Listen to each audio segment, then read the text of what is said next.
Gabriela Acher está presentando su libro ¿Qué hace una chica como yo en una edad como esta? Las sexigenarias. Vamos a recibirla. Gabriela, bienvenida al programa.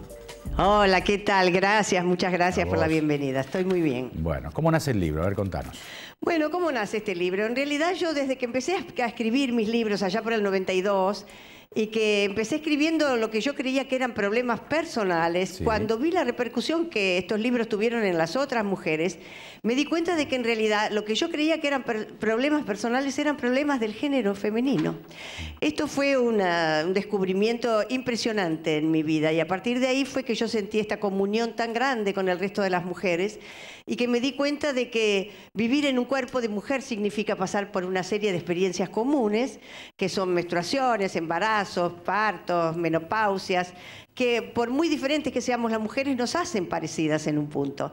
Entonces, a partir de ese momento me erigí a mí misma en una especie de cronista de mi época y de las distintas épocas que vamos pasando las mujeres, para así poder acompañarlas y darnos cuenta de que no estamos solas. En este caso, después del amor en los tiempos del colesterol, que lo escribí cuando yo tenía 50 años y escribí sobre la menopausia, que es un tema urgente en las mujeres. Ahora decidí escribir sobre los 60 años, la década de los 60 a los 70, porque yo misma lo cumplí, porque estoy rodeada de amigas y de mujeres que están en esa etapa de la vida y que no tienen nada que ver con los 60 años de antes, que yo me acuerdo que mis abuelas vivían conmigo cuando yo era chiquita y eran dos ancianas de 60 años con el pelo blanco, con el rodete y sin ninguna expectativa de futuro. En cambio, las sexigenarias de hoy están completamente activas, todas, algunas están bellísimas, enamoradas de sus nietos generalmente, pero sin dejar de remarla, en una palabra. Entonces me parece que esta es una época en la que hay que destacar el hecho de que las mujeres hemos podido correr el almanaque 20 años, 30 años, no sé, no hay con qué compararlo con nada de lo anterior, a fuerza de hormonas suplementarias y de voluntad. Protagonistas de este libro son entonces mujeres que bailaron al ritmo de Elvis Presley, fueron parte del baby boom, pertenecieron a la llamada generación de sexo, droga y rock and roll. Los años vividos y la experiencia para contar es un arma de seducción. Bueno, supongo, la risa es un arma de seducción, ¿no? ¿Quién no quiere reírse? ¿Quién no quiere divertirse? Yo amo a la gente que me hace reír, la amo profundamente. Cuando pude estar cerca de Woody Allen, lo besé, me acerqué, porque es muy gratificante reírse. Y siento que en ese caso la risa es un arma de seducción. Tan válida como cualquier otra. En el caso de las mujeres que tenemos tanto problema con el tema de envejecer y como seguir siendo bellas, yo siempre recomiendo la risa y sobre todo la sonrisa, que es lo que, además de que te levantan los músculos, es muy agradable. Es cierto, a la vista. es cierto. Mucho más agradable que tanta cirugía. El paso del tiempo, las relaciones con los hombres, la menopausia, como decías, la familia, el mundo de la tecnología se vive de otro modo a los 60 años, Gabriela. Y sí, por supuesto, uno de los capítulos se llama 60 años y tecnología no deberían estar en la misma frase. Y a pesar de que yo, por suerte, que tuve a mi hijo conmigo mucho tiempo y que a fuerza de pistola me tuvo que enseñar todo lo que tenía que ver con la tecnología y yo hoy me manejo fantásticamente, pude reflejar en el libro las dificultades de esta generación con la tecnología. No solamente por todos los términos nuevos que hay que aprender, sino porque es verdaderamente otro universo, directamente otro universo. Yo no quise quedar fuera del futuro y por supuesto lo aprendí, pero conozco a muchas amigas que algunas ni siquiera le ha sacado el forro a la computadora y otras tienen mucha dificultad continuamente con la tecnología y además está rodeada de enchufes y de cables y de plugs y de claves, las claves, socorro. Cuando a los 60, que ya tenés medio averiada la memoria, tener que recordar tanta cosa nueva, tiene su dificultad. Cada día son más las mujeres que salen con hombres más jóvenes. A ver, las sexigenarias, ¿son un fetiche para los jóvenes, sí o no? Las sexigenarias no sé, pero es verdad que ya se ha achicado un poco la brecha en ese sentido.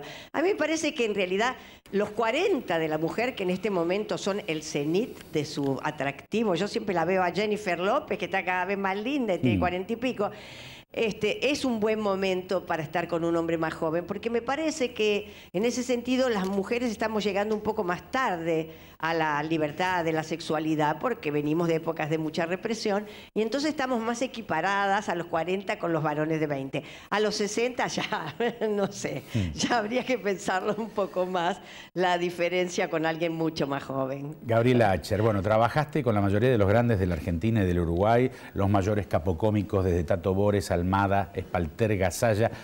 Tus mentores, ¿quiénes fueron para vos? ¿De quién aprendiste más, Gabriela? Mira, de los primeros que aprendí más fueron de Jorge y Daniel Scheck, que eran los libretistas y productores de Telecataplum, que fue donde yo empecé. No tanto de los actores, de los cuales también aprendí muchísimo, porque todos ellos ya eran actores consagrados y yo empecé muy jovencita y muy inexperta. Pero Jorge y Daniel Scheck se dieron cuenta, aún en aquel momento que yo empezaba a los 18 años, sin ninguna experiencia previa, de que había algo en mí, había un contacto mío con el humor que se iba a lograr desarrollar con el tiempo. Así que ellos fueron los primeros y yo trato de revivir ese humor que aprendí con ellos, que es el humor uruguayo, que era un humor educado, un humor culto, un humor de referencia, que cuanto vos más conocías, más lo disfrutabas. Tenía varios estratos, varias capas, pero cuanto más conocieras, más lo podías disfrutar. Eso yo he tratado de revivirlo en mi humor porque lo he aprendido con los queridos lobisones Jorge y Daniel Scheck. Después tuve la fortuna de trabajar con Gasalla. Gasalla me enseñó mucho de los tips del teatro. Yo estaba siempre muy preocupada por si salía linda, por si delgada, por si me miraban de acá, de allá. Y él me enseñaba que en el teatro no importa si sos linda o fea o vieja o joven, que lo único que importa es la energía que lográs transmitirle al público. Y eso no me lo olvidé nunca. Antonio me enseñó muchísimo. Tato fue otro con quien aprendí un montón del arte del monólogo. No solamente porque me dio una oportunidad de lucimiento enorme en su programa, porque sus hijos me escribían unos libretos extraordinarios y yo lo supe aprovechar, por supuesto, por eso gané el Martín Fierro por mi trabajo con Tato, pero él me dio tips acerca de lo que era hacer el monólogo que nunca me los olvidé tampoco y siempre le estaré agradecida. ¿Y cómo ves el humor argentino actual? ¿Cómo veo el humor argentino actual? A ver, tengo un par de personas que me hacen reír muchísimo, pero no están en la televisión. Roberto Moldaski es uno que hace stand-up que me encanta, me resulta extremadamente gracioso, ya lo fui a ver varias veces. Hay otro chico que me gusta mucho, que ahora no me va a salir, Tarico, que también me hace mucha gracia. Pero no veo en el humor argentino de este momento de la televisión cosas que me llamen especialmente la atención. Sí, fuera de la televisión. Creo que la Argentina es el país con el humor más extraordinario que existe. El humor popular, el humor que sale todos los días, que tenemos algún suceso de cualquier naturaleza y a los 2 minutos está lleno de chistes extraordinarios en Facebook, en la calle, en los stickers y en todos lados. Ese es el humor argentino que yo aprecio tremendamente y que me ha hecho elegir este país también como país de vivienda, ¿no? Vivir acá porque es un humor que me nutre muchísimo. Pero después, bueno, en el teatro siempre me gustaron Les Luthiers, después me gustan mucho de los gráficos, me gusta Tute, me gusta Maitena. Pero ya te digo, en la televisión son pocas las cosas de humor que existen que a mí particularmente me nutran. Lo último, dicen que lo más difícil es reírse de uno mismo, de nuestros defectos, de nuestras carencias. ¿Hay que estar muy seguro de sí mismo para plantar el tipo de humor que haces? Es una buena pregunta. No sé si el tema tiene que ver con estar seguro de sí mismo o tener el coraje de profundizar en tus propias cosas, porque Woody Allen dijo en algún momento una frase que está buenísima, que dice, la comedia es tragedia más tiempo. No en todos los casos se puede, pero la cuestión es que cuando vos tenés algo que te duele particularmente y después de un tiempo podés hacer como una distancia emocional con ese dolor y podés poner la cámara en otro lado, podés ver otra película. Esto es lo que hay que hacer, es un trabajo que hay que hacer con uno mismo para poder hacer humor sobre uno mismo.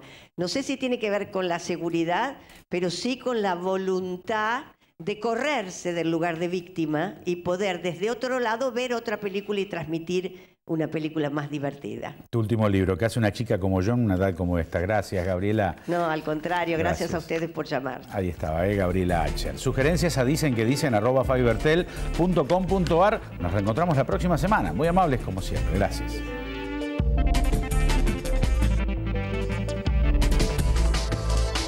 Auspiciaron este programa Grupo Asegurador La Segunda.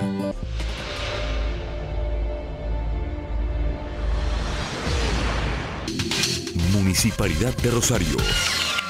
Ciudad Rivera, Ciudad Rosario. Helados La Montevideana, un helado que alimenta. Sport 78, Rosarino por deporte. La fuerza del trabajador está en la UATRE. Chevrolet, Find New Roads.